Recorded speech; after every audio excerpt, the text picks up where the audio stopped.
Badan Meteorologi, Klimatologi, dan Geofisika meminta masyarakat untuk tidak menelan mentah-mentah informasi yang berkaitan dengan suhu dingin yang melanda wilayah Indonesia. Hal ini karena beberapa warganet mengaitkan fenomena aphelion dengan suhu dingin yang melanda Indonesia pada awal Juli 2025. Namun, Badan Meteorologi, Klimatologi, dan Geofisika menyebut suhu dingin yang terjadi pada awal Juli 2025 ternyata tidak disebabkan oleh fenomena aphelion. Nah, apakah ini ada hubungannya dengan aphelion? Kebetulan secara timingnya memang sama, tetapi kan aphelion ini fenomena yang skala planetary, dan jika memang dia yang menyebabkan suhu dingin kan mestinya terjadi di seluruh wilayah bumi ya, tetapi kan tidak demikian gitu. Jadi suhu yang sifatnya terasa lebih dingin khususnya malam itu sebenarnya sifat musiman yang karakteristiknya khas terjadi kalau masyarakat Jawa bilangnya begiding gitu, dan itu sebenarnya tidak ada kaitannya dengan fenomena aphelion secara sebab akibat gitu, tetapi dia memang terjadi pada saat yang bersamaan. Mungkin itu mudah-mudahan cukup jelas. BMKG menjelaskan penyebab mengapa suhu di awal Juli 2025 ini terasa sangat dingin.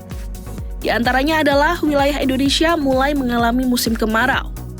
Hal ini ditandai dengan dominasi angin timuran atau monsun Australia yang bersifat dingin dan kering. Faktor berikutnya yakni langit cerah yang mempercepat pelepasan panas dari permukaan bumi ke atmosfer saat malam hari. Kemudian, hujan yang masih terjadi di beberapa wilayah menambah rasa dingin karena membawa massa udara dingin dari awan ke permukaan dan menghalangi sinar matahari.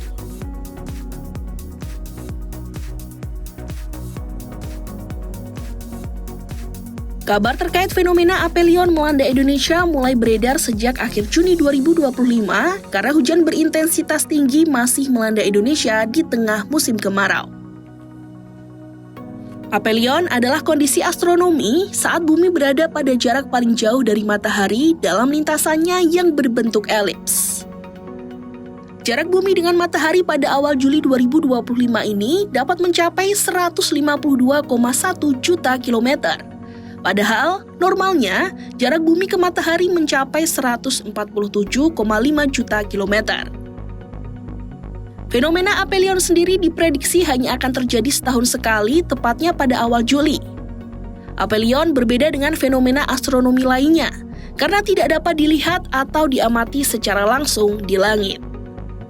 Meski begitu, ada tanda khas saat fenomena aphelion terjadi, di mana matahari biasanya tampak sedikit lebih kecil dari biasanya.